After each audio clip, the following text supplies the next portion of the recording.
안녕하세요. 사연창고입니다. 며칠간 좀 시원하다 싶었는데 또 날씨가 많이 덥네요. 진짜 날씨가 장난 아닙니다 또. 이렇게 더우실 때 제 사연 들으시면서 시원한 곳에서 땀 식히시면서 푹 힐링 하시기를 바랍니다. 오늘의 사연은 좀 특이할 수도 있지만 아마 재미있으실 겁니다. 물론 각색된 내용입니다만 자, 바로 한번 들어보시죠. 사연 시작 전 구독과 좋아요 한 번씩만 눌러주시면 여러분이 계신 곳을 향해서 항상 행운과 기쁨이 충만하기를 응원하겠습니다. 시작합니다. 연봉 3,800에 부모님도 안 계시고 형제도 없고 그럼 결혼하면 저 혼자 다 짊어지라는 거예요? 약속 시간보다 30분 늦게 나타난 여자는 앉자마자 식어버린 접시를 손등으로 밀어냈습니다. 어머 세상에. 그럼 진짜 아무것도 없으신 거네요. 남자는 아무 말도 하지 못했습니다. 여자는 의자를 걷어차듯 밀고 일어나 뒤도 돌아보지 않고 나가버렸습니다. 테이블 위에 남은 건 한 입도 손대지 않은 2인 코스 요리와 16만 4천 원이 찍힌 계산서뿐이었습니다. 그런데 남자는 취소해달라는 말 한마디 없이 조용히 카드를 꺼냈습니다. 그 순간 카드 위를 누군가의 손이 덮었습니다. 총각, 잠깐만. 그 카드 도로 집어넣어. 30년간 그 주방을 지켜온 여자가 왜 하필 그날 그 남자를 붙잡았을까요? 오늘의 사연 시작합니다. 11월의 첫째 주 목요일이었습니다. 하늘은 아침부터 잿빛으로 낮게 내려앉아 있었고 일기예보는 저녁 무렵 비를 예고했습니다. 번화가 한복판에 자리한 레스토랑 목련정의 유리문이 열리고 낡은 서류 가방을 든 남자가 들어섰습니다. 민준이었습니다. 약속 시간보다 20분이나 이른 시각이었습니다. 민준은 창가 자리에 앉아 가방을 발밑에 조심스럽게 내려놓았습니다. 가방의 손잡이 부분은 가죽이 벗겨져 속살이 허옇게 드러나 있었습니다. 민주는 그 부분을 손바닥으로 슬쩍 가리듯 돌려놓았습니다. 그러고는 종업원을 불렀습니다. 저기요, 여기 2인 코스로 미리 주문 좀 할게요. 상대분 오시면 바로 드실 수 있게 준비해 주세요. 민준이 메뉴판을 접으며 말했습니다. 종업원은 잠시 머뭇거렸습니다. 아직 오지도 않은 사람 목까지 먼저 시키는 손님은 흔치 않았거든요. 손님, 지금 바로 올려드려요? 아직 30분이나 남았는데 음식이 식을 텐데요. 괜찮아요. 그래도 오시자마자 앉아서 드시는 게 낫죠. 여자분 앉혀놓고 요리 나올 때까지 기다리게 하는 거, 그거 참 민망하잖아요. 민주는 웃으며 고개를 끄덕였습니다. 그렇게 전체 2접시가 하얀 테이블 위에 놓였습니다. 연어와 채소가 올라간 접시에서 김이 옅게 피어올랐습니다. 그런데 시간이 흘러도 맞은편 의자는 비어 있었습니다. 약속 시간이 10분 지났습니다. 20분이 지났습니다. 접시 위의 김은 어느새 사라졌고 소스는 가장자리부터 굳어가기 시작했습니다. 민주는 물잔을 들었다 놓았다 하며 유리문 쪽을 바라보았습니다. 손목시계 위에 올려둔 손가락이 자꾸만 유리를 문질렀습니다. 정확히 30분이 지났을 때 유리문이 열렸습니다. 붉은 코트에 커다란 귀걸이를 한 여자가 또각또각 구두 소리를 내며 걸어 들어왔습니다. 여자는 자리에 앉으면서 식은 전체 접시를 손등으로 밀어냈습니다. 접시가 테이블 위에서 드르륵 소리를 냈습니다. 어머, 이게 뭐예요? 벌써 시켜놓으신 거예요? 다 식었잖아요. 오시자마자 드시라고 미리 시켜뒀어요. 식었으면 새로 따뜻하게 식혀드릴게요. 민준이 냅킨을 무릎에 펴며 말했습니다. 여자는 대답 대신 짧게 숨을 내쉬었습니다. 그러고는 팔짱을 낀 채 턱을 살짝 들었습니다. 됐고요. 그냥 하실 말씀 있으면 하세요. 저 뒤에 약속 하나 더 있어서요. 민주는 준비해온 이야기를 시작했습니다. 법학과를 나왔지만 등록금을 버느라 시험 준비를 접었다는 이야기. 지금은 중소유통회사 관리팀에서 8년째 일하고 있고 연봉은 3,800만 원이라는 이야기. 부모님은 오래전에 두 분 다 돌아가셔서 삼촌 집에서 자랐다는 이야기. 민주는 그 모든 말을 목소리 한번 흔들리지 않고 담담하게 이어갔습니다. 숨길 것이 없는 사람의 말투였습니다. 잠깐만요. 지금 뭐라고 하셨어요? 부모님이 두 분 다 안 계신다고요? 여자가 말을 끊으며 물었습니다. 네. 제가 23 되던 해예요. 아버지 먼저 가시고 2해 뒤에 어머니가 가셨습니다. 그럼 형제라도 있어야 할 거 아니에요. 위에 형이나 누나는요? 없습니다. 저 혼자예요. 어머 세상에. 그럼 진짜 아무것도 없으신 거네요. 여자의 입꼬리가 한쪽으로 올라갔습니다. 그러더니 들고 있던 유리 물컵을 테이블 위에 소리나게 내려놓았습니다. 쿵소리가 홀 안에 짧게 퍼졌습니다. 옆 테이블 손님들이 고개를 돌렸습니다. 제가 오늘 솔직하게 말씀드릴게요. 저 여기 나오기 정말 싫었어요. 우리 엄마가 하도 등을 떠미니까 얼굴이나 보고 가려고 나온 거예요. 근데 이건 진짜 아니다 싶네요. 어떤 점이 그러신지 여쭤봐도 될까요? 연봉 3,800에 부모님도 안 계시고 형제도 없고 그럼 결혼하면 저 혼자 다 짊어져야 되는 거잖아요. 저희 엄마가 뭐라고 하고 보낸 건지 모르겠는데 저한테는 좀 심한 거 아니에요? 여자는 그렇게 말하면서 민준의 셔츠 소매를 노골적으로 내려다보았습니다. 소매단은 여러 번 세탁한 탓에 실밥이 조금씩 일어나 있었습니다. 시선은 다시 테이블 아래 구두로 내려갔습니다. 굽이 닳아 한쪽으로 기울어진 구두였습니다. 그 구두는 도대체 몇 년을 신으신 거예요? 굽이 저렇게 닳도록 신는 사람은 처음 봐요. 맞선 자리에 나오시면서 구두 하나 못 닦고 오시는 건 좀 예의가 아니지 않나요? 민주는 대답하지 않았습니다. 다만 무릎 위에 놓인 냅킨을 손가락으로 한번 눌렀습니다. 아무 말씀도 안 하시네요. 뭐 하실 말씀도 없으시겠죠. 저 먼저 일어날게요. 서로 시간 낭비하지 맙시다. 여자는 의자를 뒤로 확 밀며 일어섰습니다. 의자 다리가 바닥을 긁는 소리가 길게 이어졌습니다. 붉은 코트 자락이 휙 돌아가더니 여자는 뒤도 보지 않고 유리문 밖으로 나갔습니다. 문이 닫히고 홀 안에는 잔잔한 음악 소리만 남았습니다. 민주는 한동안 그대로 앉아 있었습니다. 숨을 크게 한번 들이마셨다가 천천히 내뱉었습니다. 그러고는 손을 뻗어 흐트러진 냅킨을 집었습니다. 민주는 그 냅킨을 반듯하게 3번 접어 접시 옆에 가지런히 놓았습니다. 맞은편 자리에 물컵도 제자리로 돌려놓았습니다. 흘린 물기는 자신의 냅킨으로 조용히 닦아냈습니다. 주방 쪽 문틈으로 그 모습을 지켜보는 눈이 있었습니다. 목련정의 주인이자 주방을 30년 지켜온 정숙이었습니다. 정숙은 조리모를 벗지도 않은 채 문설주에 어깨를 기대고 서 있었습니다. 민준이 자리에서 일어났습니다. 지나가는 종업원에게 가볍게 고개를 숙였습니다.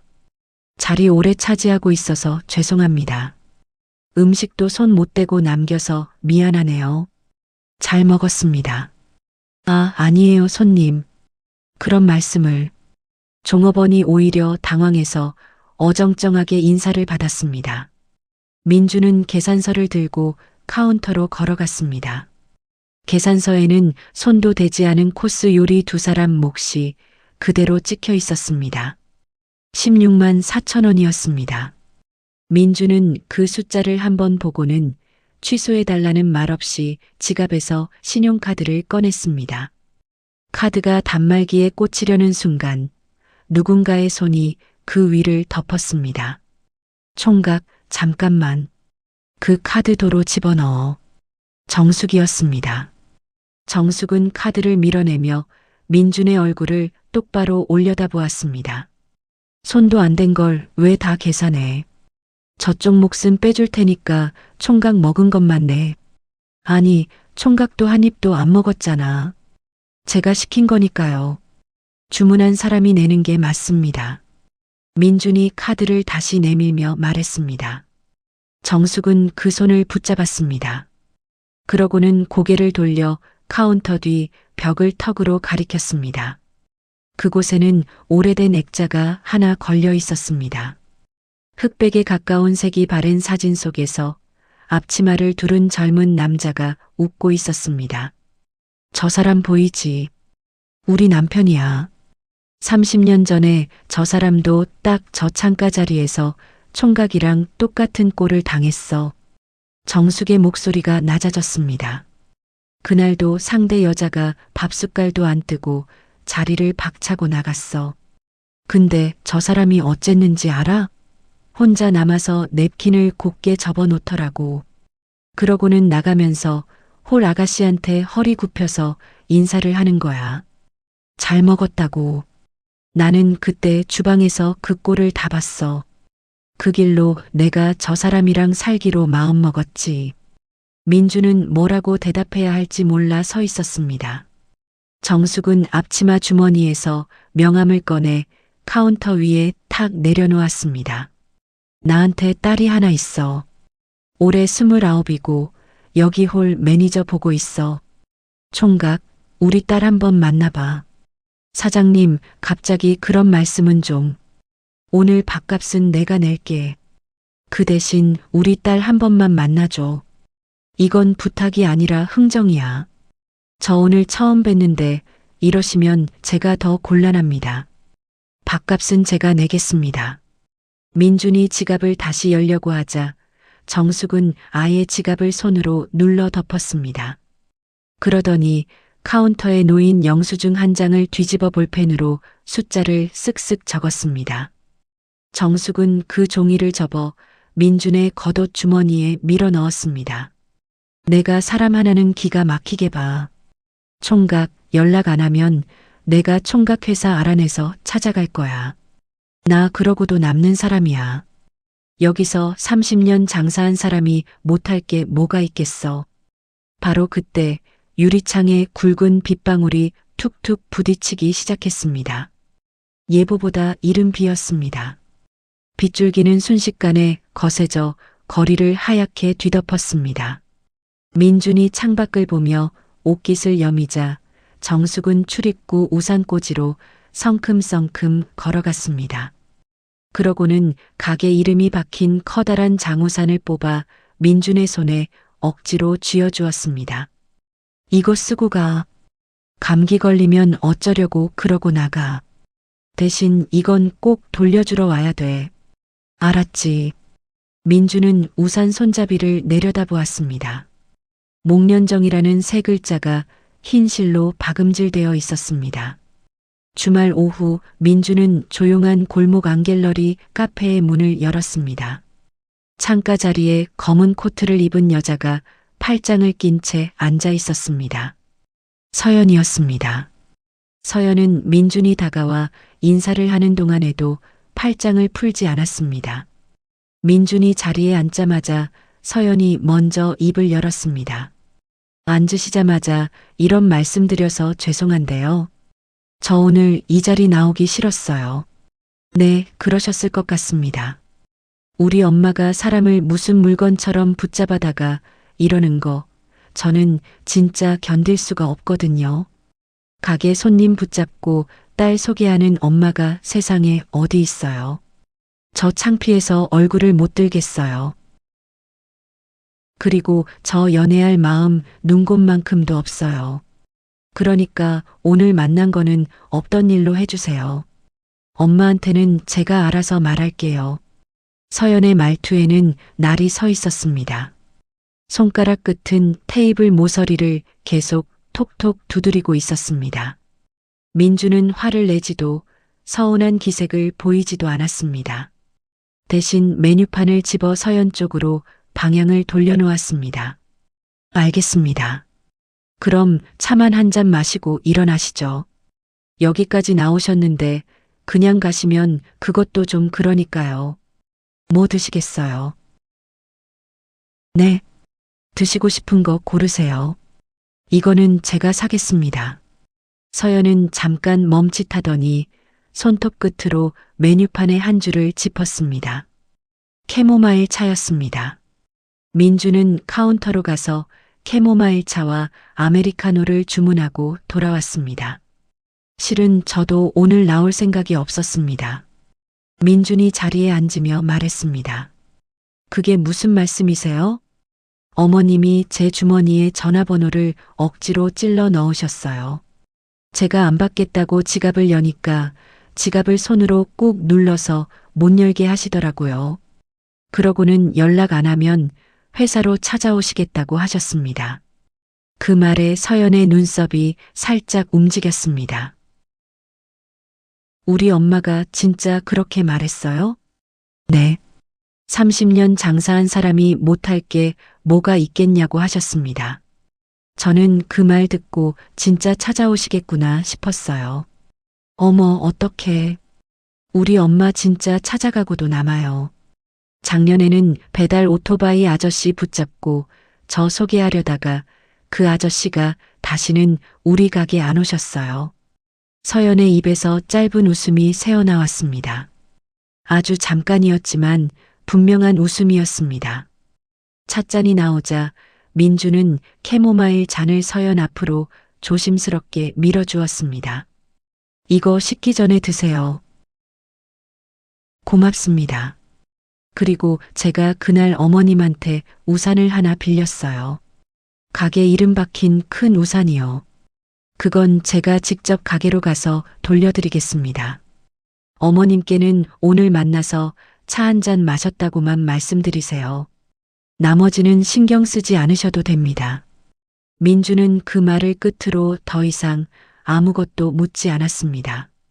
결혼 생각이 있느냐고 묻지도 않았고 무슨 일을 하느냐고 캐묻지도 않았습니다. 그저 창밖으로 시선을 돌린 채 자신의 잔을 들었습니다. 카페 안은 조용했습니다. 창밖 은행나무에서 노란 잎이 하나둘 떨어져 내렸습니다. 어디선가 원두를 가는 기계 소리가 잠깐 울렸다가 멎었습니다. 서연은 그 침묵 속에서 맞은편에 앉은 남자를 곁눈으로 바라보았습니다. 지금까지 서연이 만나온 남자들은 이런 순간을 견디지 못했습니다. 빈틈이 생기면 자기 자랑을 밀어넣거나 상대의 사정을 캐물어 값을 매기려 들었으니까요. 민주는 그러지 않았습니다. 그냥 조용히 창밖만 보고 있었습니다. 한참 만에 서연의 팔짱이 풀렸습니다. 테이블 모서리를 두드리던 손가락도 멈췄습니다. 서연은 천천히 손을 뻗어 김이 올라오는 찻잔을 두 손으로 감싸 쥐었습니다. 따뜻한 온기가 손바닥으로 스며들었습니다. 일주일이 지난 화요일 오전 11시였습니다. 목련정의 홀에는 아직 손님이 없었습니다. 창으로 들어온 늦가을 햇빛이 하얀 식탁보 위에 길쭉한 네모를 그려놓았고 주방에서는 육수 끓는 냄새가 홀 끝까지 퍼져나왔습니다. 서연은 카운터에 예약 장부를 펼쳐놓고 볼펜 끝으로 줄을 짚어 내려가고 있었습니다. 그날 저녁 7시에 20명짜리 단체 예약이 하나 잡혀 있었습니다. 근처 회사의 창립 기념 회식이었습니다. 서연은 홀 직원 3명의 이름 옆에 담당 구역을 적어 넣다가 볼펜을 멈췄습니다. 아침에 걸려온 전화 한 통이 떠올랐기 때문입니다. 직원 하나가 전날 밤 계단에서 발목을 접질려 깁스를 했다고 했습니다. 서연은 장부 위에 그 이름을 죽 그어 지웠습니다. 남은 2명으로 저녁 단체석을 감당하려면 동선을 처음부터 다시 짜야 했습니다. 서연은 냅킨 통을 옆으로 밀어놓고 종이에 테이블 배치도를 그리기 시작했습니다. 바로 그때 유리문에 달린 종이 딸랑 소리를 냈습니다. 서연이 고개를 들었습니다.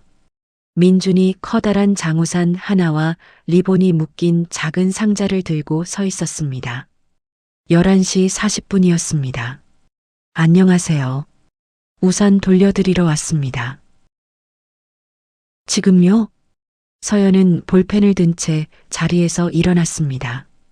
그러고는 성큼성큼 걸어와 민준의 앞을 막아섰습니다. 저기요. 저희 12시부터 점심 장사 시작해요. 지금이 제일 정신없는 시간인 거 모르세요? 아, 죄송합니다. 이 시간이면 아직 손님이 없으실 것 같아서요. 손님이 없는 게 아니라 손님 받을 준비를 하는 거예요. 오늘은 사람도 하나 빠져서 더 바쁘거든요. 민주는 더 이상 변명하지 않았습니다. 우산을 우산꽂이에 똑바로 꽂아 넣고 들고 온 상자를 카운터 위에 올려놓았습니다. 이건 지나가다 산 겁니다. 어머님 드리세요. 그럼 저는 가보겠습니다. 민주는 정말로 그 말만 하고 문을 열고 나갔습니다. 서연은 카운터에 놓인 상자를 한참 내려다보았습니다. 뚜껑을 열어보니 밤이 올라간 작은 케이크 2조각이 들어 있었습니다. 서연은 상자를 냉장고에 넣고 다시 배치도를 그렸습니다. 문제는 낮 12시 30분에 터졌습니다. 근처 사무실 사람들이 한꺼번에 몰려들어 홀의 12테이블이 순식간에 다 찼습니다. 그런데 그 와중에 유리문이 활짝 열리더니 정장 차림의 무리가 우르르 들어왔습니다. 저녁 7시에 오기로 한 그 20명이었습니다. 회사 사정으로 회식을 점심으로 앞당겼는데 연락한다는 걸 깜빡했다는 것이었습니다. 저희 예약했는데요. 7시에서 낮으로 바꿨어요. 자리 있죠? 서연의 얼굴에서 핏기가 가셨습니다. 잠시만요. 저희가 그 연락을 못 받아서요. 아니, 예약 손님을 문 앞에 세워놓을 거예요? 20명이 다 시간 내서 나온 건데. 홀은 순식간에 아수라장이 되었습니다. 자리에 앉은 손님들의 주문은 밀리고 이미 나간 음식이 다른 테이블로 잘못 들어갔습니다. 주방에서는 주문표가 뒤엉켜 같은 메뉴가 2번 나왔습니다.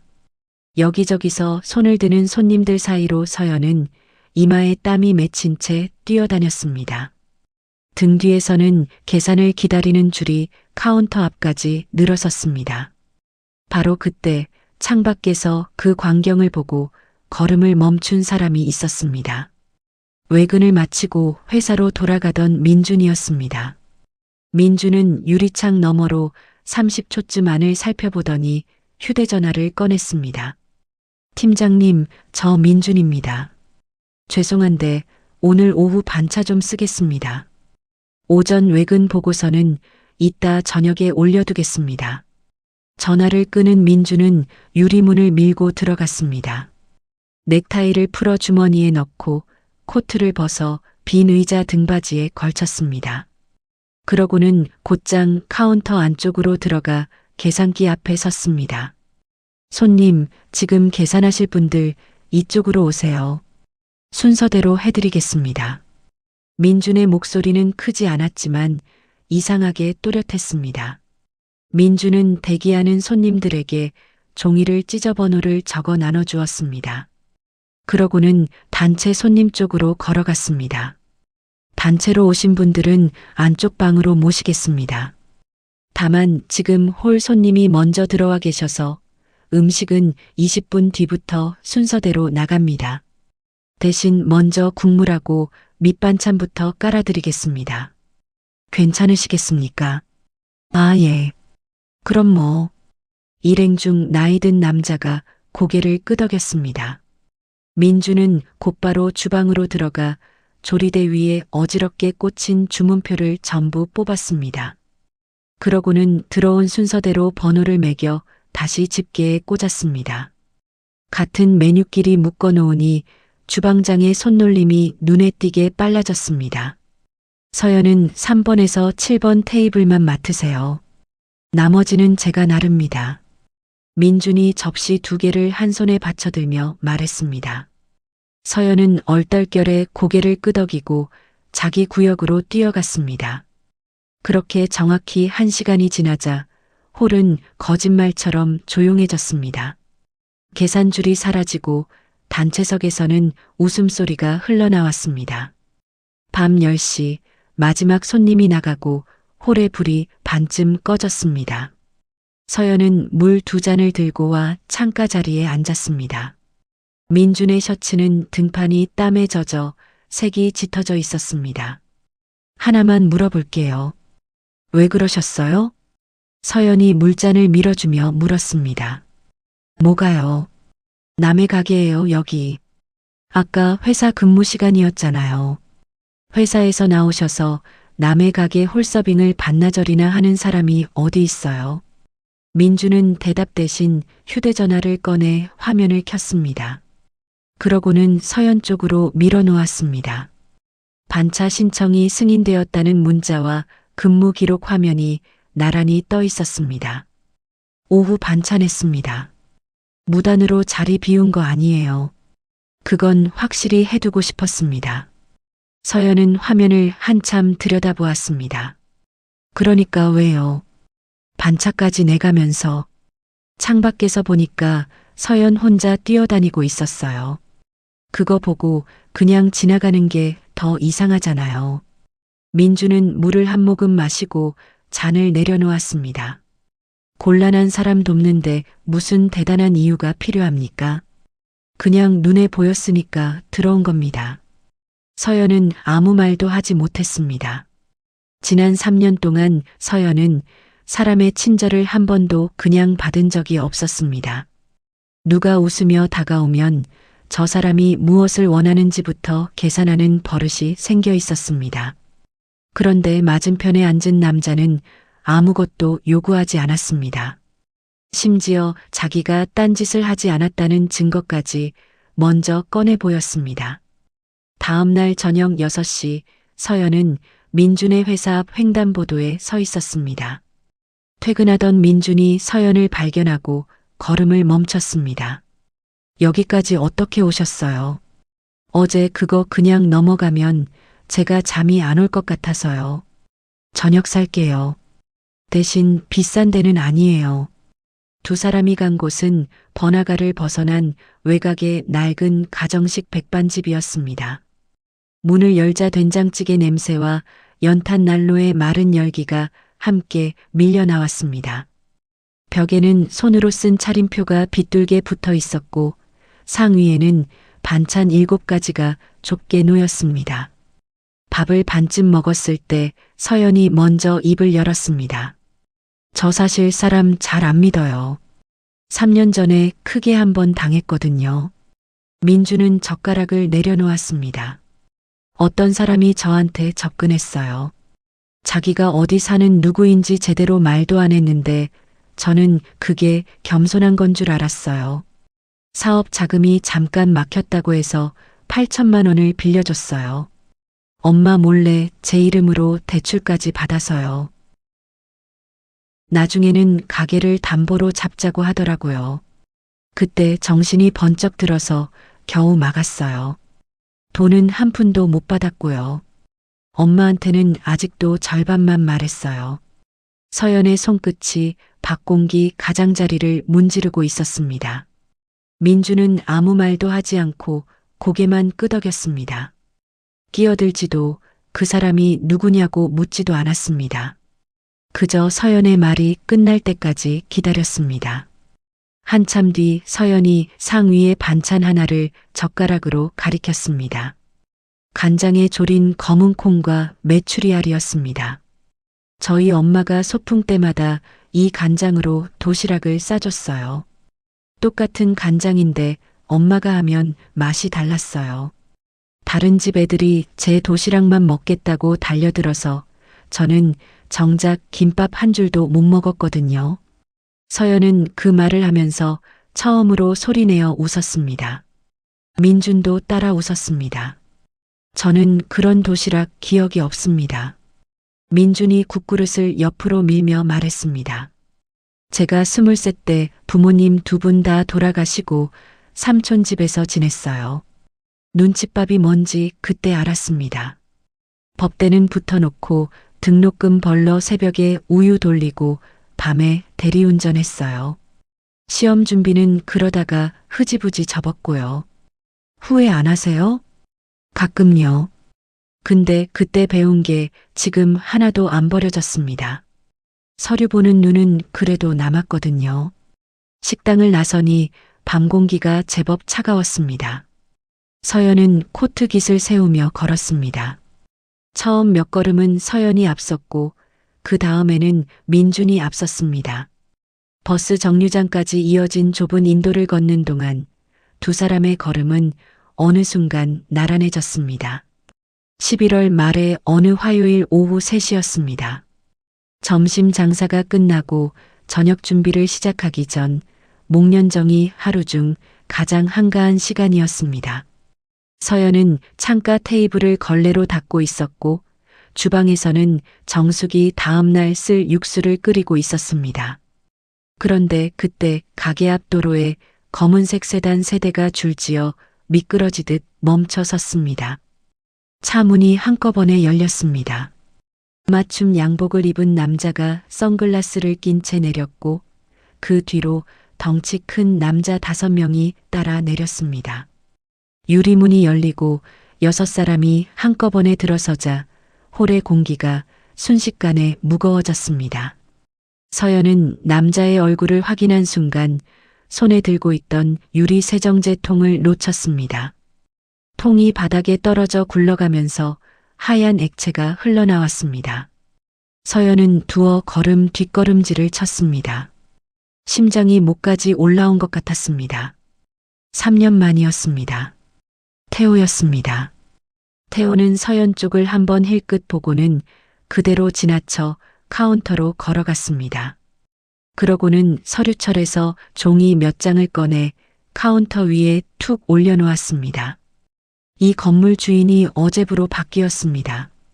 지금부터 이 건물 우리 회사 겁니다. 주방 문이 벌컥 열리고 정숙이 앞치마에 손을 닦으며 나왔습니다. 뭐라고요? 건물주가 바뀌어? 나는 그런 소리 들은 적도 없는데. 들으실 필요가 없죠. 매매는 파는 사람하고 사는 사람이 하는 거니까요. 태호가 선글라스를 벗어 접으며 말했습니다. 본론만 말씀드리겠습니다. 이 자리에 있는 계약 만기가 넉 달 뒤입니다. 우리는 갱신 안 합니다. 건물 전체를 헐고 새로 올릴 계획이라서요. 법에 정해진 대로 미리 알려드리는 겁니다. 수행원 하나가 두툼한 서류 봉투를 정숙 앞 테이블에 던지듯 내려놓았습니다. 봉투가 테이블 위에서 미끄러져 가장자리에 걸렸습니다. 정숙은 그 봉투를 집어들더니 그대로 바닥에 내동댕이 쳤습니다. 내가 여기서 30년을 했어. 30년이야. 우리 남편 살아있을 때부터 이 자리에서 국 끓이고 밥 팔았어. 그런데 종이 한 장 던져놓고 넉 달 뒤에 나가라고? 어머님 진정하시죠. 저는 법대로 하는 겁니다. 태호의 입가에 웃음이 걸렸습니다. 오히려 감사하셔야 할 텐데요. 절차 안 지키고 밀어버리는 사람들도 많거든요.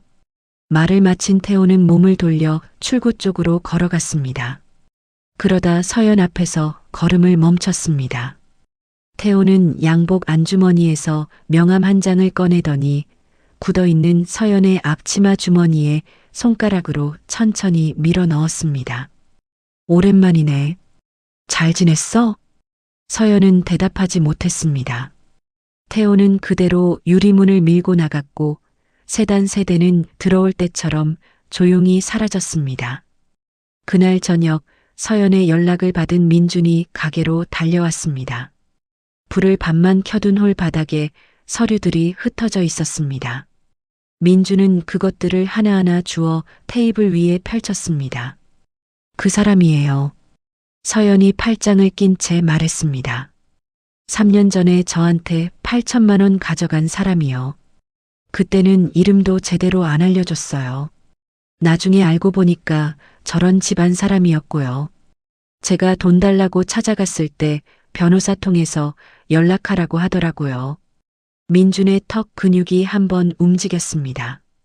그러나 민준은 목소리를 높이지 않았습니다. 대신 휴대전화를 꺼내 서류 한 장 한 장을 사진으로 찍기 시작했습니다. 등기 서류, 계약을 끝내겠다는 통지서, 봉투에 찍힌 날짜, 도장까지 빠짐없이 찍었습니다. 이게 지금 무슨 소용이 있어요? 저쪽은 법대로 한다잖아요. 법대로 하는 척 하는 거예요. 민준이 사진을 저장하며 말했습니다.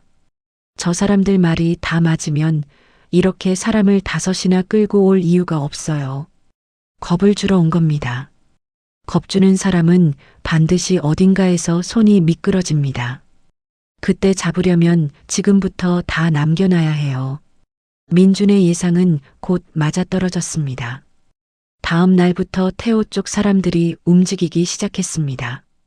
출입문 옆 벽에 건물을 새로 짓겠다는 커다란 공고문이 나붙었습니다. 그리고 손님들이 쓰던 가게 옆 주차장 입구에 쇠사슬이 걸리고 관리 중이라는 팻말이 세워졌습니다. 주차장이 막히자 저녁 예약이 하나둘 취소되기 시작했습니다. 차를 몰고 온 손님들이 골목을 2바퀴 돌다가 그냥 돌아갔습니다. 일주일 만에 저녁 매출이 절반으로 떨어졌습니다. 그리고 그 다음 주 수요일 오전 10시 진짜 일이 터졌습니다. 트럭 2대가 주차장 앞에 서더니 작업복을 입은 남자 10여 명이 우르르 내렸습니다. 손에는 쇠지렛대와 붉은 스프레이통이 들려 있었습니다. 계약이 끝나려면 아직 3달도 넘게 남은 날이었습니다. 남자들은 가게 입구에 쇠파이프로 만든 가림막을 세우기 시작했습니다. 그러고는 유리문 위에 붉은 스프레이로 커다랗게 글씨를 칠했습니다. 철거 예정이라는 4글자가 유리 위에 흘러내렸습니다. 서연이 뛰어나갔습니다. 지금 뭐 하시는 거예요?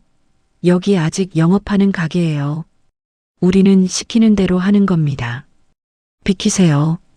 서연은 스프레이통을 든 남자의 팔을 붙잡았습니다. 그 순간 서연은 반대쪽 손으로 주머니에서 휴대전화를 꺼내 사진 한 장을 찍고 그대로 전송 버튼을 눌렀습니다.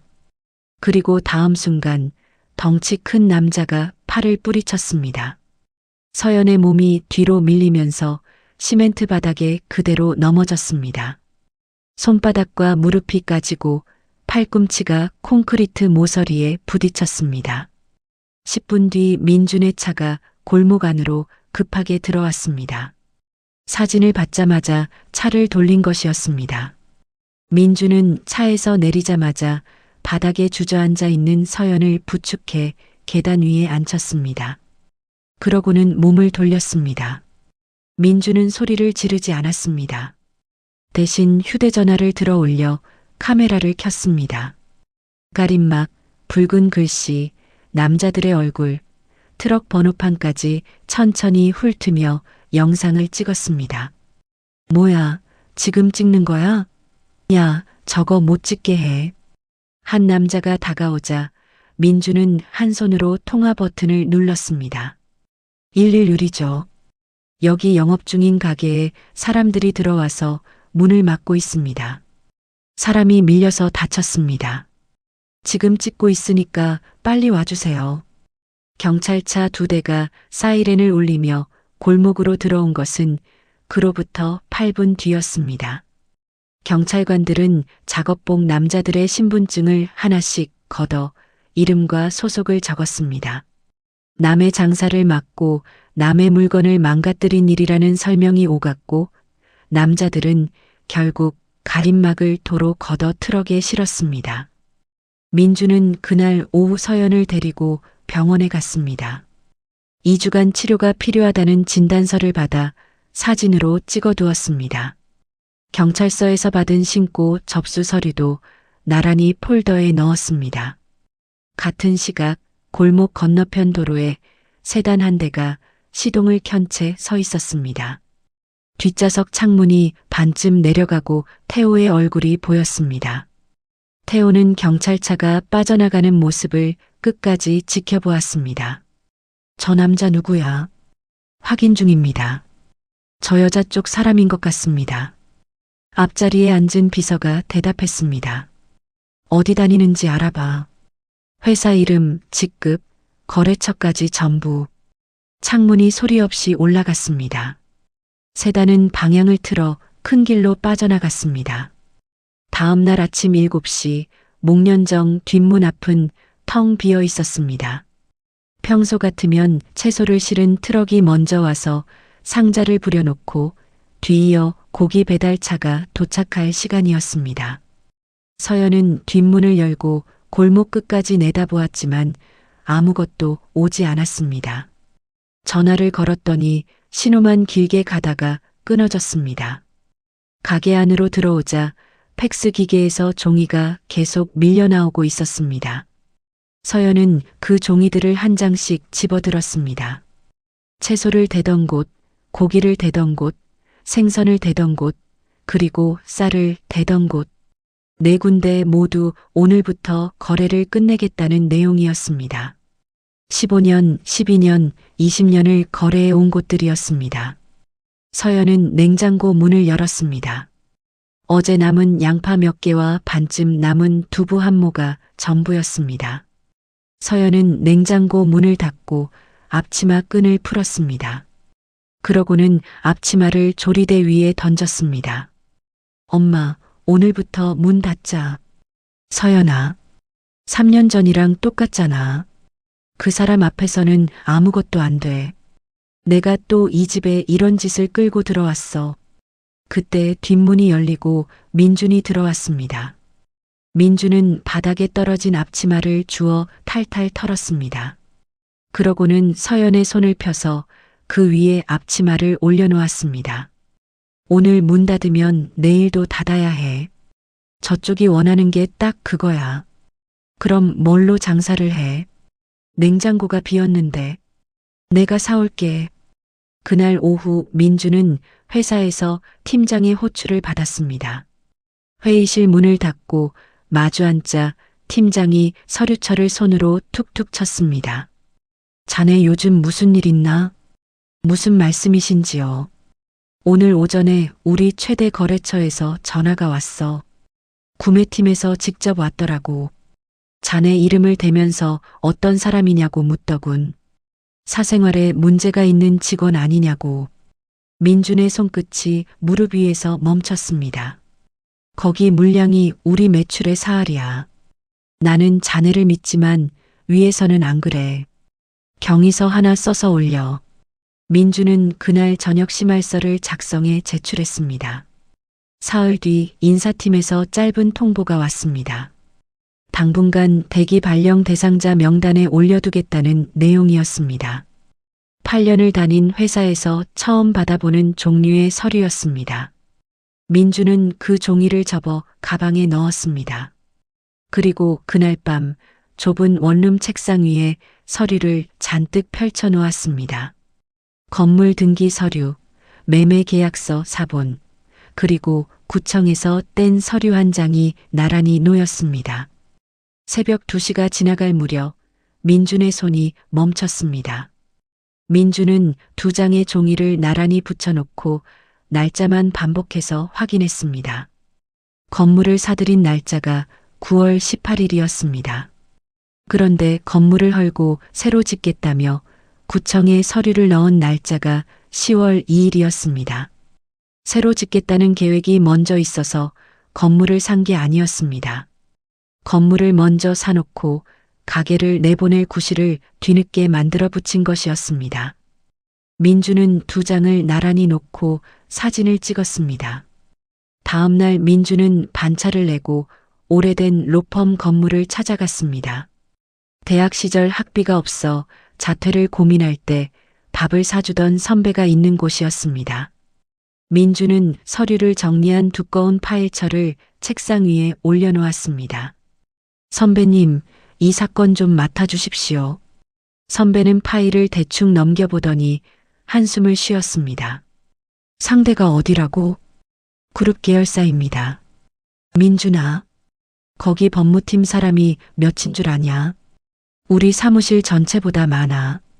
이런 건 이겨도 시간이 3년이야. 그 안에 가게는 문 닫아. 3년 안 걸립니다. 급하게 나가라고 하는 쪽은 저쪽이니까요. 민주는 그날 이후 매일 저녁 로펌을 찾아갔습니다.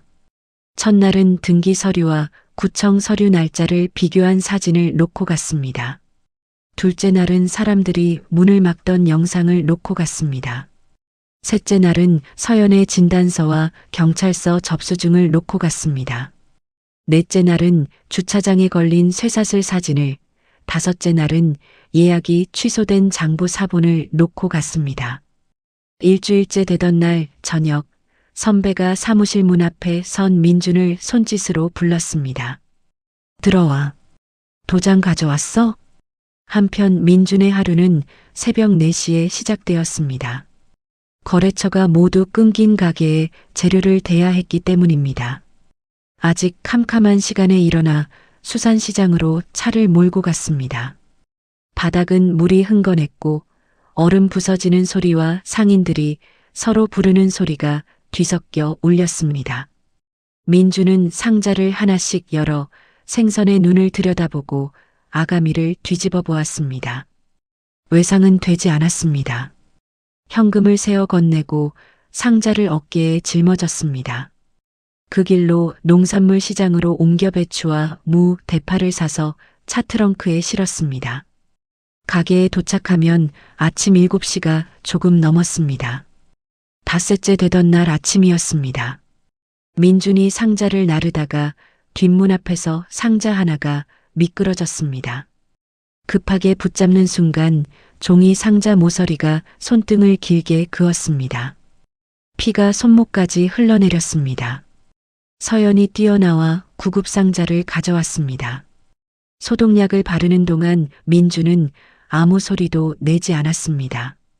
서연은 밴드를 붙이다 말고 민준의 손을 내려다보았습니다. 손톱 밑에는 시장에서 묻은 검은 때가 끼어 있었고 손등에는 이미 아문 상처가 3개나 더 있었습니다. 이거 다 언제 생긴 거야? 모르겠어. 나르다 보면 생기더라. 우리 가게 때문에 회사에서 안 좋은 일 생겼다며. 엄마한테 다 들었어. 그건 저쪽이 잘못한 거지 서연이 잘못이 아니야. 서연은 밴드 위를 손바닥으로 한번 꾹 눌렀습니다. 그러고는 아무 말 없이 구급상자를 닫았습니다. 그날부터 서연도 움직이기 시작했습니다. 민준과 함께 거래를 끄는 가게들을 직접 찾아갔습니다. 처음 2곳은 문전박대를 당했습니다. 3번째로 찾아간 고기 도매상 사장이 담배를 끄며 입을 열었습니다. 미안하다 서연아. 나도 먹고 살아야 되잖니. 그쪽 회사 구매 담당이 전화해서 목련정에 물건 대면 우리 물량 다 끊겠다고 하더라. 그 말씀 다시 한 번만 해주실 수 있으세요? 민준이 휴대전화의 녹음 버튼을 누르며 말했습니다. 사장은 잠시 망설이다가 고개를 끄덕였습니다. 그렇게 3곳의 사장에게서 같은 내용의 녹음을 받아냈습니다. 일주일 뒤 선배 변호사는 법원에 서류를 냈습니다. 당장 장사를 방해하지 못하게 막아달라는 신청이었습니다. 그와 별도로 나가라는 통보 자체가 무효라는 소송도 함께 걸었습니다. 효과는 빨랐습니다. 법원에 서류가 접수되었다는 소식이 전해진 다음 날 주차장의 쇠사슬이 풀렸습니다. 작업복 남자들도 골목에서 자취를 감췄습니다. 서연과 민주는 그 틈에 인근 상가를 돌기 시작했습니다. 직접 만든 전단을 들고 세탁소와 미용실, 문구점과 약국 문을 두드렸습니다. 붉은 스프레이가 칠해진 유리문 사진과 서연의 진단서 사본이 전단에 함께 실려 있었습니다. 우리 다음은 여기에요. 건물 통째로 헐겠다는데 이 골목이 나만 하겠어요? 상인의 대화방에 사진이 돌기 시작했습니다. 사흘 만에 서명 용지가 500장을 넘겼습니다. 그리고 열흘 뒤 서연의 휴대전화로 전화 한 통이 걸려왔습니다. 태호였습니다. 서연은 통화를 끊자마자 민준에게 문자를 보냈습니다. 장소와 시간을 정확히 적었습니다. 호텔 커피숍의 창가 자리에 태호가 다리를 꼬고 앉아 있었습니다. 서연이 앉자 태호는 봉투 하나를 테이블 위로 밀었습니다. 열어봐. 3년 전 그 돈, 이자까지 쳐서 넣었어. 이걸 왜 지금 줘요? 조건이 있지. 가게는 정리하고 나가. 그리고 그 남자 정리해. 태호가 커피잔을 들며 말했습니다. 그 사람 회사 사정 알고 있나 모르겠네. 대기 발령 났다던데. 내가 전화 한 통 더 하면 그 회사에서 그 사람 자리가 남아 있을까? 서연은 봉투를 집어들었습니다. 그러고는 양손으로 봉투를 잡고 반으로 찢었습니다. 수표가 조각조각 테이블 위로 흩어졌습니다. 3년 전에 내가 돈을 잃은 게 제일 아까운 줄 알았는데 아니었어요. 사람 보는 눈을 잃은 게 아까웠던 거예요. 그건 이제 다시 찾았어요.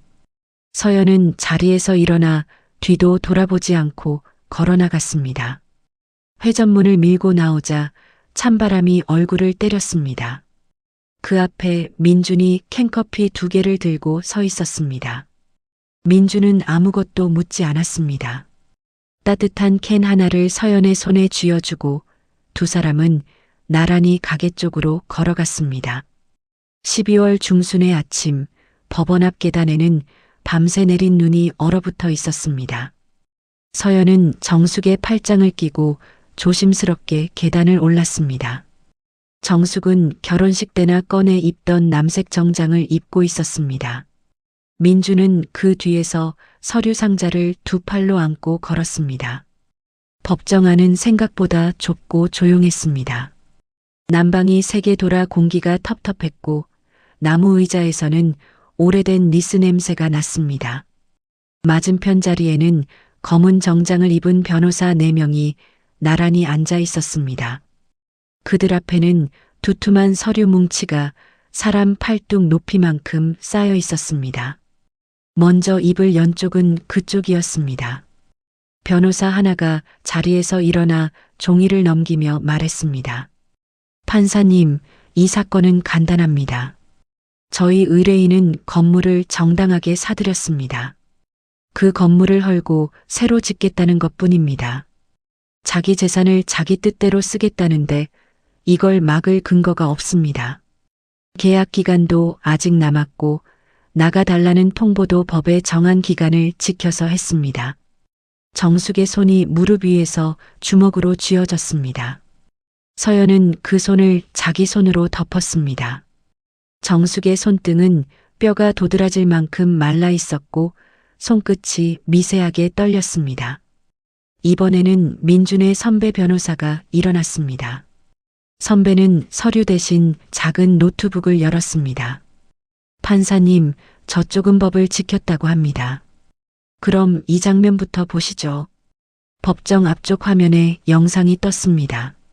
쇠지렛 대를 든 남자들이 가게 앞에 쇠파이프 가림막을 세우는 장면이었습니다. 붉은 스프레이가 유리문 위에 뿌려지고 글씨가 흘러내렸습니다. 한 여자가 남자의 팔을 붙잡다가 뒤로 밀려 시멘트 바닥에 넘어졌습니다. 정숙이 그 장면에서 짧게 숨을 삼켰습니다. 딸이 넘어지는 순간을 정숙은 그때 처음 보았습니다. 이 영상을 찍은 날짜는 11월 27일입니다. 그런데 저쪽이 방금 말한 계약 만기일은 이듬해 3월입니다. 아직 석 달도 더 남은 가게 문을 사람 10여 명이 와서 막았습니다. 이게 법을 지킨 겁니까?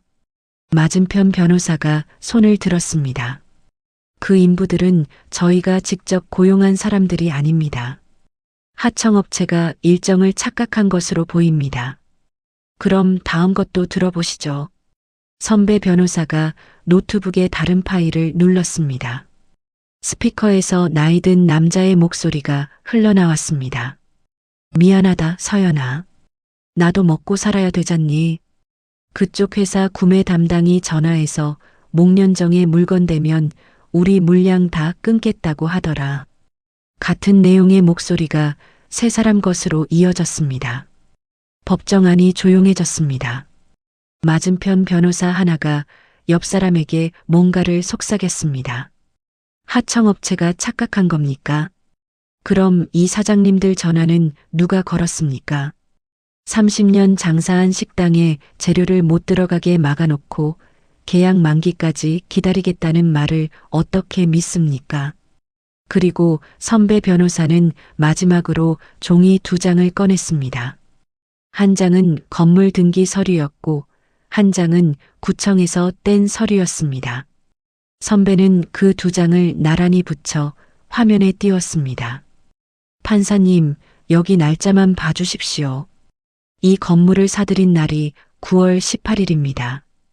그런데 건물을 헐고 새로 짓겠다고 구청에 서류를 낸 날은 10월 2일입니다. 선배는 잠시 말을 멈췄습니다. 새로 지으려고 건물을 산 게 아닙니다. 건물을 먼저 사놓고 가게를 내보낼 구실을 뒤에 만들어 붙인 겁니다. 순서가 거꾸로입니다. 맞은편 변호사들의 손이 동시에 서류를 넘기기 시작했습니다. 그러나 아무도 일어서지 않았습니다. 판사가 안경을 고쳐 쓰고 그 2장의 날짜를 한참 들여다보았습니다. 2주 뒤 결정이 나왔습니다. 법원은 계약이 끝나기 전까지 어떤 방법으로도 가게 장사를 방해하지 말라고 못을 박았습니다. 결정문을 받아든 날, 세 사람은 법원 앞 계단에 한참을 서 있었습니다. 정숙이 종이를 2손으로 받아들고 처음부터 끝까지 읽었습니다. 그러다 어느 대목에서 어깨가 흔들리기 시작했습니다. 엄마, 왜 그래? 이겼어. 우리가 이긴 거야. 30년이야. 네 아버지가 여기서 국 끓이다가 갔어. 나는 이 종이 한 장 받으려고 30년을 붙잡고 있었나 보다. 서연이 정숙을 끌어안았습니다. 정숙의 등이 서연의 팔 안에서 작게 떨렸습니다. 민주는 2 사람 뒤에 서서 정숙의 어깨를 손바닥으로 몇 번 두드렸습니다. 그런데 이야기는 거기서 끝나지 않았습니다. 민주는 그날 오후 서명 용지 500장과 영상 파일을 챙겨 한 인터넷 언론사를 찾아갔습니다. 사흘 뒤 아침 기사 하나가 인터넷 첫 화면에 걸렸습니다. 큰 회사 손자가 30년 된 밥집을 억지로 내쫓으려다 법원에서 제동이 걸렸다는 내용이었습니다. 기사 아래 붉은 스프레이가 칠해진 유리문 사진이 붙었습니다. 댓글은 하루 만에 10,000개를 넘어갔습니다. 방송사 2곳이 뒤이어 같은 내용을 다뤘습니다. 그룹 본사 건물 꼭대기층에서는 급하게 회의가 열렸습니다. 회장은 회의실 탁자에 신문을 던지듯 내려놓았습니다. 주식이 며칠 새 얼마나 빠졌는지 알아? 밥집 하나 때문에 회사 이름이 이 꼴이 났어. 태호는 아무 대답도 하지 못했습니다. 그날로 태호는 계열사 임원 자리에서 물러났고 회사 지분을 관리하던 자리에서도 손을 뗐습니다. 한 달 뒤 태호는 짐을 싸서 비행기를 탔습니다. 그룹은 여론을 잠재우려고 서둘렀습니다. 문제가 된 건물을 부동산 임대만 전문으로 하는 회사에 팔아넘겼습니다. 새 주인과의 조정 자리에서 목련정의 계약은 그대로 이어지고 앞으로 5년 동안 갱신을 보장한다는 내용이 문서로 확정되었습니다. 민준 쪽이 걸어놓았던 소송은 그 자리에서 취하했습니다. 싸움은 끝났지만 남은 것도 많았습니다. 변호사 비용과 소송에 든 돈이 만만치 않았습니다. 붉은 스프레이가 눌어붙은 유리문은 통째로 갈아야 했고 찌그러진 간판도 새로 달아야 했습니다. 게다가 20년 넘게 쓴 주방 화구와 냉장 설비가 그의 겨울을 넘기지 못하고 고장났습니다. 민주는 설비 회사와 마주 앉아 계산기를 두드렸습니다. 새 설비 값을 3년 나눠 갚는 조건으로 계약서에 도장을 찍었습니다. 승소한 뒤 반년 동안 벌어들인 돈은 그렇게 대부분 빠져나갔습니다. 그래도 가게에는 사람이 몰렸습니다. 기사를 보고 찾아온 손님들이 골목 입구까지 줄을 섰습니다. 큰 회사에 맞선 밥집이라는 말이 퍼지면서 하루 매출이 예전의 3배로 뛰었습니다. 민준에게도 소식이 왔습니다. 인사팀에서 대기 발령 검토를 없던 일로 하겠다는 통보가 왔고 민주는 원래 자리로 돌아갔습니다. 그해 봄이 오기 직전 영업이 끝난 자정 무렵이었습니다. 홀에 불은 가운데 샹들리에 하나만 켜져 있었습니다. 바닥을 닦던 서연이 고개를 들었을 때 민준이 양복 안주머니에서 작은 상자를 꺼냈습니다. 이거 사느라고 새벽 시장 다니면서 모았어. 뭔데 이게? 열어봐. 상자 안에는 가느다란 반지가 들어 있었습니다. 서연은 반지를 한참 내려다보다가 고개를 끄덕였습니다. 그러고는 손을 내밀었습니다. 끼워줘. 손 떨려서 나는 못 끼우겠어. 민준이 반지를 서연의 손가락에 밀어넣는 순간이었습니다. 주방 커튼이 확 젖혀지더니 정숙과 종업원들이 우르르 쏟아져 나왔습니다. 꽃가루가 샹들리에 불빛 아래로 흩날렸습니다. 아이고, 나는 저 반지 언제 꺼내나 하고 커튼 뒤에서 다리가 저려 죽는 줄 알았네. 정숙이 눈가를 손등으로 훔치며 말했습니다. 3달 뒤 5월의 토요일, 야외 정원 예식장에는 햇빛이 가득했습니다. 정숙은 옥색 한복을 곱게 차려입고 입구에 서서 손님들을 맞았습니다. 민준 쪽 혼주석에는 삼촌 내외가 앉았습니다. 삼촌은 계속 손수건으로 눈을 눌렀습니다. 하객석의 절반은 골목 상인들이었습니다. 세탁소 아저씨, 미용실 원장, 문구점 할머니가 나란히 앉아 손뼉을 쳤습니다. 민준의 회사 동료들도 한 줄을 채웠습니다. 턱시도를 입은 민준과 하얀 드레스를 입은 서연이 나란히 걸어 들어왔습니다. 정원 잔디 위로 박수 소리가 길게 이어졌습니다. 신혼여행에서 돌아온 두 사람은 가게에서 걸어서 10분 거리에 있는 작은 아파트에 짐을 풀었습니다. 전세금 대부분은 은행에서 빌린 돈이었습니다. 그래도 창문을 열면 골목 끝으로 목련정 간판이 보였습니다. 민주는 평일에는 회사에 나가고 주말이면 가게 카운터를 지켰습니다. 정숙은 주방에서 국을 끓이고 서연은 홀을 돌았습니다. 영업이 끝난 밤이면 세 사람은 가운데 둥근 탁자에 모여 앉았습니다. 정숙이 남은 재료로 만든 안주를 내오고 맥주잔 3개가 부딪혔습니다. 창밖으로 골목의 가로등 불빛이 길게 늘어져 있었습니다. 결혼한 지 꼭 1년 하고 하루가 지난 날이었습니다. 전날 밤에는 세 식구가 둘러앉아 케이크에 초를 꽂고 사진도 한 장 찍었습니다. 정숙은 그날따라 국을 2냄비나 더 끓여놓고도 피곤한 기색이 없었습니다. 다음 날 낮 12시 20분 목련정의 주방은 점심 손님으로 한창 바빴습니다. 큰 화구 위에서 전골 냄비가 끓어오르고 있었고 정숙은 국자로 국물을 저으며 간을 보고 있었습니다. 그런데 정숙의 손에서 국자가 미끄러졌습니다. 쇠로 된 국자가 스테인리스 조리대에 부딪혔다가 타일 바닥으로 떨어지며 요란한 소리를 냈습니다. 정숙은 양손으로 머리를 감싸쥐었습니다. 눈앞이 하얗게 번지고 뒤통수 안쪽에서 무언가 툭 터지는 느낌이 들었습니다. 몸이 앞으로 기울면서 조리대 모서리에 이마가 부딪혔습니다. 정숙은 그대로 타일 바닥에 무겁게 쓰러졌습니다. 홀에서 접시를 나르던 서연이 그 쇳소리를 듣고 주방으로 뛰어들어왔습니다. 바닥에 엎어진 어머니를 본 순간 서연의 손에서 접시가 떨어졌습니다. 엄마 왜 그래? 눈 좀 떠봐. 정숙은 대답하지 않았습니다. 입가에서 침이 흘러내렸고 한쪽 팔이 축 늘어져 있었습니다. 서연은 떨리는 손으로 119를 눌렀습니다. 회사에서 회의 중이던 민주는 진동하는 휴대전화를 보고 회의실을 나왔습니다. 서연의 목소리는 말이 되어 나오지 않았습니다. 민주는 서류를 그대로 둔 채 건물을 뛰어나가 택시를 잡았습니다. 대학병원 응급실은 소독약 냄새와 기계음으로 가득했습니다. 산소 마스크를 쓴 정숙이 이동 침대에 실려 촬영실로 들어갔습니다. 서연과 민주는 그 문 앞 복도에서 2시간을 서 있었습니다. 서연은 벽에 등을 붙인 채 손톱만 물어뜯었습니다. 의사가 나와 필름을 벽에 붙였습니다. 머릿속 혈관 한 곳이 부풀어 있다가 터졌습니다.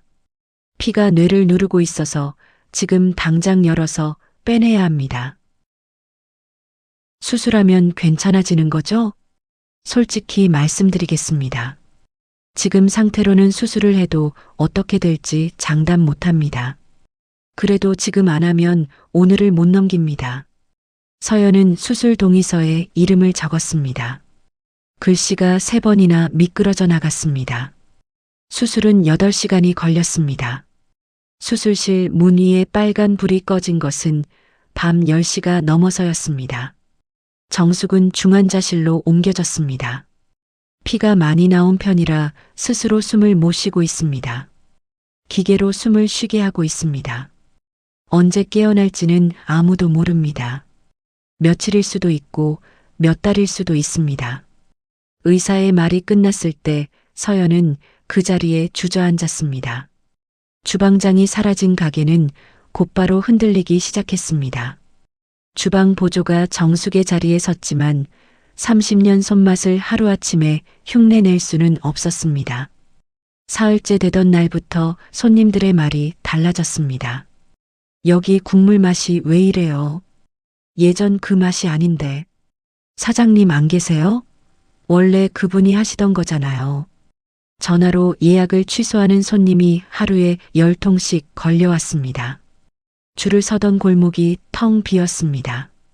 한 달이 지나자 하루 매출이 예전의 10분의 1로 떨어졌습니다. 돈은 다른 쪽에서 더 무섭게 빠져나갔습니다. 수술비와 입원비는 보험으로 상당 부분 처리가 되었습니다. 그런데 24시간 곁에 붙어 있어야 하는 간병인 비용이 하루도 빠짐없이 나갔습니다. 보험이 안 되는 재활 항목도 계속 붙었습니다. 거기에 손님이 끊긴 가게에서도 돈은 나갔습니다. 직원들 월급이 나갔고 재료값이 나갔습니다.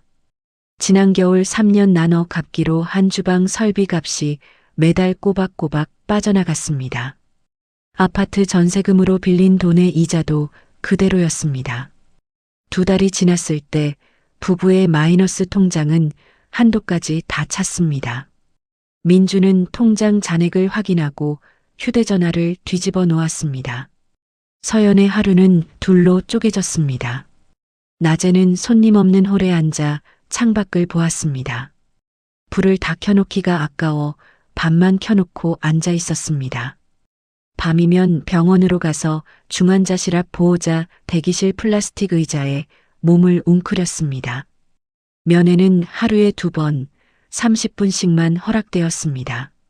서연은 그 30분 동안 어머니의 손을 주무르며 말을 걸었습니다. 정숙은 눈을 감은 채 기계 소리에 맞춰 가슴만 오르내렸습니다. 2달째 되던 날 오후였습니다. 서연이 병원 복도를 걸어가다가 갑자기 걸음을 멈췄습니다. 눈앞이 캄캄해지면서 벽이 기울어 보였습니다. 서연은 옆에 있던 링거 거치대를 붙잡았지만 거치대가 함께 넘어갔습니다. 간호사들이 뛰어왔을 때 서연은 이미 바닥에 쓰러져 있었습니다. 제대로 먹지도 자지도 못한 몸이 결국 버티지 못한 것이었습니다. 응급실 간이 침대에 누운 서연의 팔에 링거 바늘이 꽂혔습니다. 얼굴은 종이처럼 하얗고 입술은 갈라져 있었습니다. 민주는 침대 옆 의자에 앉아 그 얼굴을 한참 내려다보았습니다. 그러다 조용히 일어났습니다. 민주는 복도 끝 비상계단 문을 열고 들어가 문을 닫았습니다. 두꺼운 철문이 닫히면서 병원 소리가 뚝 끊겼습니다. 민주는 차가운 시멘트 벽에 이마를 댔습니다. 어깨가 몇 번 들썩였습니다. 소리는 나지 않았습니다. 민주는 손등으로 얼굴을 문지르고 23번 크게 쉬고 다시 문을 열고 나왔습니다. 그런데 시련은 거기서 멈추지 않았습니다. 다음 날 아침 9시 가게 문을 열자마자 양복을 입은 남자가 들어왔습니다. 건물을 관리하는 회사 직원이었습니다. 남자는 서류 한 장을 서연 앞에 내밀었습니다. 2달치 월세가 밀렸습니다. 이번 달 안에 안 들어오면 보증금에서 까고 계약 정리 절차 들어갑니다. 조금만 기다려 주시면 안 될까요? 저희 어머니가 지금 병원에. 저도 사정은 들었습니다. 그런데 저는 회사에서 시키는 대로 하는 사람입니다. 여기 앞에 사정없는 가게가 어디 있겠습니까? 남자는 그 말만 남기고 나갔습니다. 서연은 서류를 든 채 카운터 앞에 한참 서 있었습니다. 같은 주에 우편물이 2통 더 왔습니다. 하나는 주방 설비 값이 밀렸다는 통지서였습니다. 다른 하나는 신용카드 쓸 수 있는 한도를 줄이겠다는 안내문이었습니다. 민주는 그 종이들을 카운터 위에 나란히 펼쳐 놓았습니다. 그러고는 고개를 들어 주방 쪽 벽을 보았습니다. 그곳에는 흰 조리복을 입고 웃고 있는 정숙의 사진이 액자에 걸려 있었습니다. 그 아래 주방은 불이 꺼진 채 조용했습니다.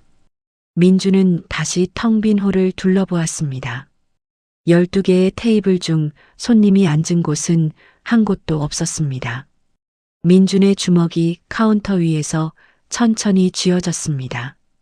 그날 밤 영업을 마친 뒤 민주는 서연을 먼저 집으로 보냈습니다. 그러고는 카운터 위에 물건을 하나씩 꺼내 쌓기 시작했습니다. 정숙이 손으로 적어놓은 낡은 레시피 노트, 지난 3년치 매출 장부, 재료비 계산표. 민주는 스탠드 하나만 켜놓고 노트를 펼쳤습니다. 누렇게 바랜 종이 위에 정숙의 글씨가 빼곡했습니다. 민주는 첫 장부터 손가락으로 짚어가며 읽어내려갔습니다. 시계가 새벽 3시를 가리킬 때까지 카운터 위의 불빛은 꺼지지 않았습니다. 다음 날 아침 8시 민주는 회사 인사팀 창구에 종이 한 장을 올려놓았습니다. 6개월 동안 월급 없이 쉬겠다는 신청서였습니다. 직원이 놀란 얼굴로 올려다보았지만 민주는 짧게 인사만 하고 돌아섰습니다. 민주는 그 길로 가게로 가서 셔츠 소매를 걷고 앞치마 끈을 허리 뒤에서 단단히 묶었습니다. 민준이 제일 먼저 한 일은 메뉴판을 버리는 것이었습니다. 사람 손이 많이 가고 재료값이 비싼 코스 요리를 전부 없앴습니다. 4명이 앉던 테이블은 2명씩 앉도록 반으로 나눠 배치했습니다. 손님이 오래 앉아 있는 가게가 아니라 빨리 먹고 나가는 가게로 바꾼 것이었습니다. 사람도 다시 짰습니다. 주방 보조 1명은 그대로 두고 점심과 저녁 분비는 시간에만 나오는 아르바이트 2명을 새로 뽑았습니다. 그렇게 인건비를 절반 가까이 줄였습니다. 그 다음이 진짜 문제였습니다. 팔음식이 있어야 했습니다. 민주는 정숙의 노트를 넘기다가 어느 한 장에서 손을 멈췄습니다. 간장에 설탕과 마늘, 청주를 넣고 오래 졸이는 소스 만드는 법이 적혀 있었습니다. 종이 귀퉁이가 손때로 까맣게 달아 있었습니다. 그때 민준의 머릿속에 낡은 백반집에서 서연이 하던 말이 떠올랐습니다. 소풍 도시락 이야기였습니다. 똑같은 간장인데 어머니가 하면 맛이 달랐다던 그 말. 민주는 그날부터 주방에 붙어 살았습니다. 간장과 설탕의 비율을 바꿔가며 소스를 졸였습니다. 불을 세게도 해보고 약하게도 해보았습니다. 조리는 시간을 20분에서 40분까지 늘려가며 맛을 봤습니다. 돼지고기는 팬에 굽지 않고 직접 불에 올려 굽기로 했습니다. 불맛이 붙어야 소스가 살았기 때문입니다. 그 위에 양파와 파를 볶아 얹고 뜨거운 밥 위에 통째로 부어내는 덮밥이었습니다. 실패는 수십 번이었습니다. 소스가 짜서 버리고 달아서 버리고 고기가 질겨서 버렸습니다. 쓰레기통에는 밥그릇째 버린 덮밥이 매일 쌓였습니다. 손등에는 기름이 튄 자국이 붉게 남았습니다. 26번째 시도를 하던 날 밤이었습니다. 민주는 그릇 하나를 서연 앞에 내려놓았습니다. 먹어봐. 서연은 숟가락으로 밥과 고기를 함께 떠서 입에 넣었습니다. 그러고는 씹다 말고 동작을 멈췄습니다. 숟가락을 든 손이 그대로 멈춰 있었습니다. 이거 어디서 났어? 노트 보고 만든 거야. 서연의 눈에서 눈물이 뚝뚝 떨어져 밥그릇 안으로 들어갔습니다. 이 맛이야. 우리 엄마가 소풍 때 해주던 그 맛. 어떻게 이걸 찾아냈어? 서연이가 그때 얘기해줬잖아. 백반집에서. 민주는 그날 밤 최종 조리법을 종이에 적어 벽에 붙였습니다. 그러고는 계산기를 두드렸습니다. 재료값이 판매 가격의 32%를 넘지 않도록 양을 조절했습니다. 그렇게 나온 가격이 9,900원이었습니다. 민주는 메뉴가 하나뿐인 새 차림표를 만들어 벽에 걸었습니다. 여기서 민주는 한 가지를 더했습니다. 휴대전화를 삼각대에 올려놓고 촬영을 시작한 것입니다. 새벽에 시장에서 고기를 고르는 손을 찍었습니다. 불 위에서 고기가 익어가며 소스가 끓는 장면을 찍었습니다. 텅 빈 홀에서 서연이 혼자 의자를 정리하는 뒷모습을 찍었습니다. 병원 복도에서 면회 시간을 기다리는 서연의 발끝을 찍었습니다. 그리고 정숙이 손으로 적은 노트의 그 낡은 한 장을 천천히 넘기며 찍었습니다. 민주는 그 영상들을 3분짜리로 이어붙였습니다. 말은 넣지 않고 자막만 몇 줄 달았습니다. 어머니가 쓰러진 뒤 딸과 사위가 어머니의 노트를 보고 만든 밥이라는 내용이었습니다. 민주는 그 영상을 여러 곳에 올렸습니다. 처음 사흘은 조회수가 100단이었습니다. 나흘째 되던 날부터 숫자가 튀기 시작했습니다. 누군가 그 영상을 커뮤니티 게시판에 퍼나른 것이었습니다. 일주일 만에 조회수가 200만을 넘겼고 응원 댓글이 수천 개 달렸습니다. 그리고 그 다음 주 화요일 점심시간이었습니다. 유리문이 열리고 카메라를 든 남자 2명이 들어왔습니다. 앞선 남자는 구독자가 수백만인 유명한 음식 소개 방송인이었습니다. 사전에 아무 연락도 없었습니다. 사장님, 여기 그 덮밥집 맞죠? 저 그냥 손님으로 왔습니다. 한 그릇 주세요. 민주는 앞치마에 손을 닦고 주방으로 들어갔습니다. 잠시 뒤 김이 오르는 덮밥 한 그릇이 나갔습니다. 남자는 한 숟갈을 떠서 입에 넣더니 카메라를 향해 엄지를 세웠습니다. 여러분, 이거 진짜입니다. 저 오늘 밥값 2배로 내고 갑니다. 방송은 실시간으로 나갔습니다. 남자는 그릇 바닥을 숟가락으로 긁어 마지막 한 알까지 먹었습니다. 주말 아침 가게 문을 열기 2시간 전이었습니다. 민준이 셔터를 올리다가 손을 멈췄습니다. 골목 끝까지 사람들이 줄을 서 있었습니다. 200명이 넘었습니다. 민주는 급하게 아르바이트 2명을 더 불렀습니다. 번호표를 만들어 나눠주고 대기 순서를 벽에 붙였습니다.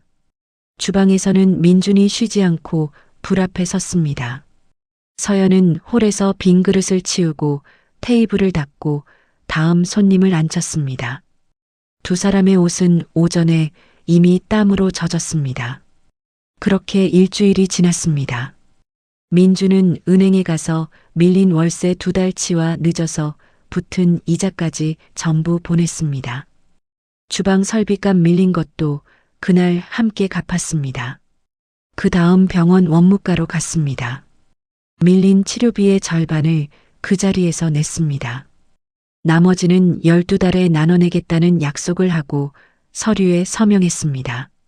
영수증을 챙겨 병동으로 올라가자 담당 의사가 두 사람을 불렀습니다. 의사는 화면에 뜬 숫자를 손가락으로 짚었습니다. 머리 안쪽 압력이 정상으로 내려왔습니다. 그리고 어제 손끝을 자극했더니 반응이 있었습니다. 그게 무슨 뜻이에요? 몸이 다시 신호를 받기 시작했다는 뜻입니다. 아직 장담은 못 드립니다. 그래도 지난달까지는 없던 반응입니다. 서연의 손이 입을 막았습니다. 민주는 의사에게 허리를 깊이 숙였습니다. 그날 자정 마지막 손님이 나가고 셔터가 내려갔습니다. 민주는 주방 바닥에 주저앉아 수세미로 타일 사이에 기름때를 밀었습니다. 서연도 옆에 앉아 배수구를 닦았습니다. 두 사람의 시선이 마주쳤습니다. 민준의 앞치마는 소스 자국으로 얼룩져 있었고 서연의 머리카락은 땀에 젖어 이마에 붙어 있었습니다. 민주는 긴 숨을 한번 내쉬고 다시 수세미를 잡았습니다. 달이 지난 어느 오후였습니다. 정숙은 중환자실에서 나와 일반 병실로 옮긴 지 열흘째였습니다. 목에 꽂혀 있던 관도 빠지고 이제는 스스로 숨을 쉬고 있었습니다. 창으로 들어온 햇빛이 하얀 이불 위에 네모난 그림자를 그려놓았습니다. 그때 정숙의 눈꺼풀이 미세하게 떨렸습니다. 이불을 덮은 손가락이 시트를 천천히 움켜쥐었습니다. 그리고 정숙의 눈이 아주 느리게 열렸습니다. 흐릿한 시야 속으로 하얀 천장이 들어왔습니다. 간호사의 연락을 받은 서연과 민준이 복도를 뛰어왔습니다. 서연은 침대 난간을 붙잡고 어머니의 얼굴 앞으로 몸을 숙였습니다. 엄마, 나 보여? 나 서연이야. 정숙의 입술이 몇 번 달싹였습니다. 소리는 나오지 않았습니다. 대신 마른 손이 천천히 올라와 서연의 손등을 두드렸습니다. 3번, 아주 약하게. 괜찮아. 우리 딸 안 울어도 돼. 쉰 목소리가 겨우 새어나왔습니다. 서연은 어머니의 손등에 이마를 대고 울었습니다. 깨어난 뒤가 더 힘들었습니다. 정숙은 휠체어에 앉아 매일 재활실로 내려갔습니다.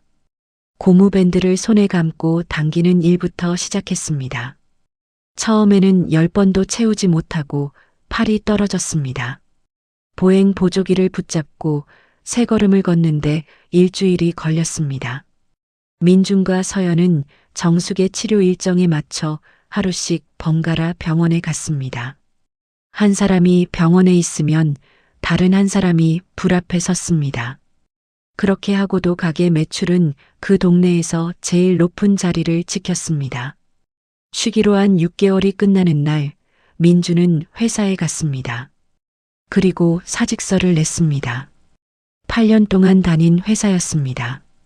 민주는 퇴직금으로 남아있던 주방 설비 값을 한 번에 다 갚았습니다. 반년 뒤 퇴원하는 날이었습니다. 정숙은 민준의 차 조수석에 앉아 창밖을 내다보았습니다. 1년 넘게 병원 안에만 있던 눈에 거리의 간판들이 낯설게 스쳐갔습니다. 차가 골목으로 들어서자 정숙이 몸을 앞으로 기울였습니다. 가게 앞에 새 간판이 걸려 있었습니다. 그 아래에는 이름을 적고 기다리는 손님들이 20명 넘게 서 있었습니다. 정숙은 차에서 내렸습니다. 부축하러 달려온 민준의 두 손을 정숙이 꽉 붙잡았습니다. 그러고는 아무 말 없이 사위의 얼굴을 한참 올려다보았습니다. 정숙은 고개를 몇 번이나 끄덕였습니다. 의사는 정숙에게 무리하지 말라고 했습니다. 그래서 정숙은 일주일에 3번, 오전에만 주방에 나왔습니다. 소스 맛을 보고 고개를 젓거나 끄덕이는 일이 정숙의 일이 되었습니다. 그로부터 3년이 흘렀습니다. 손님을 다 받지 못하는 날이 늘어나자 부부는 결정을 내렸습니다. 가게에서 멀지 않은 사거리 모퉁이에 100평짜리 자리를 얻었습니다. 간판에는 목련정 2호점이라고 적었습니다. 개업하는 날 아침, 입구에는 화환이 20개 넘게 늘어섰습니다. 정숙은 지팡이를 짚고 두 발로 서서 손님들을 맞았습니다. 가슴에는 명예점장이라고 적힌 이름표를 달았습니다. 금색 가위가 붉은 테이프를 자르는 순간이었습니다. 안팎을 가득 메운 사람들이 폭죽을 터뜨렸습니다. 종이꽃이 정숙의 어깨 위로 쏟아져 내렸습니다. 세탁소 아저씨와 미용실 원장도 그 안에 섞여 손뼉을 쳤습니다. 서연의 품에는 3살배기 아들이 안겨 있었습니다. 폭죽 소리에 놀랐다가 이내 까르르 웃었습니다. 민주는 앞치마를 두른 채 손님들에게 개업떡을 돌렸습니다. 떡 접시를 다 비운 민준이 다가와 아들의 머리를 쓰다듬었습니다. 그러고는 서연의 어깨를 감싸 안고 새로 꾸민 홀 안을 둘러보았습니다. 행사가 끝난 오후 4식구는 커다란 통유리창 앞에 모여 섰습니다. 그 자리는 민준이 2호점 도면을 그릴 때 제일 먼저 정해둔 자리였습니다. 햇빛이 가장 잘 드는 창가 자리였습니다. 몇 해 전 낡은 구두를 신은 한 남자가 혼자 앉아 있던 자리도 창가였습니다. 그날 그 남자는 손도 대지 못한 음식값을 계산하려고 지갑을 열었습니다.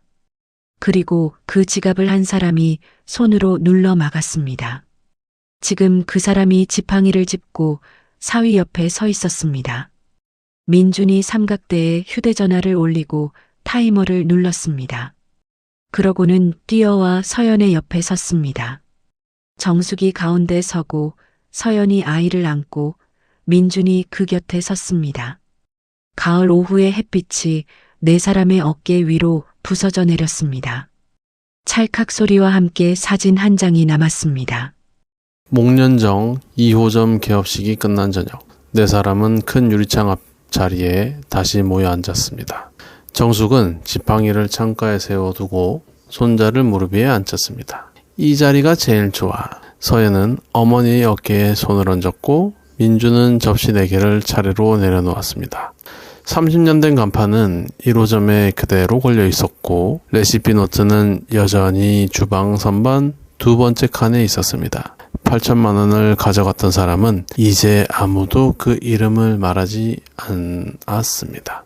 법정에서 이긴 것은 서류 한 장이 아니라 날짜를 빠짐없이 적어둔 사람의 시간이었습니다. 민주는 8년 다닌 회사를 그만두고 후회한 적은 한 번도 없다고 했습니다. 우리 잘 버텼지? 서연의 물음에 민주는 대답 대신 창밖을 가리켰습니다. 가을 햇빛 아래 문 앞에는 오늘도 사람들이 줄을 서 있었습니다.